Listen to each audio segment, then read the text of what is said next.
Ite quiere foi jawe tu renesa. Ting di rincón que venita aquí dame se ta. Llegan anti mi se llega pasó actividad lo ting de sobra. Que me han dicho gente ta welcome. Wak mi te quiero hopi en lo book ticket kava.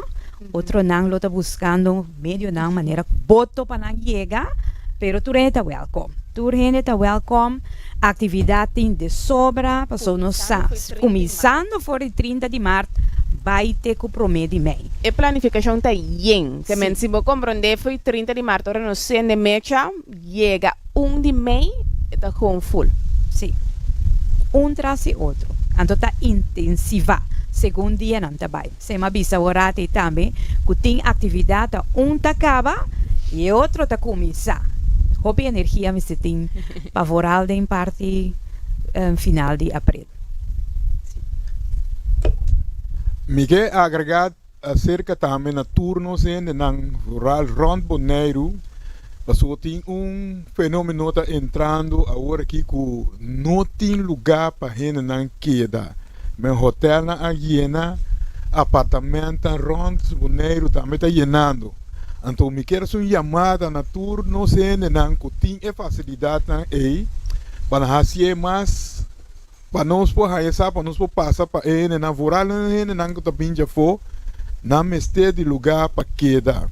Então, se você tem algo, câmara, ou apartamento, ou tem nunca available, que não sei, não que também visitar, porque a maioria de nós não que queda mais cerca da atividade, não que está hopi leu, pero si ta sina mes que el leu está, basta estar na Bonaire, que não por llega y queda 2-3 días para não por disfrutar de atividade não que não tem tour e dia não é. So essa aí sim tá tigre de dificuldade que nós topando com agora aqui. Lugar de llega Bonaire tem ainda tem, pero para queda com auto de hur é duas coisas não que nós tem dificuldade com acaba for de januário.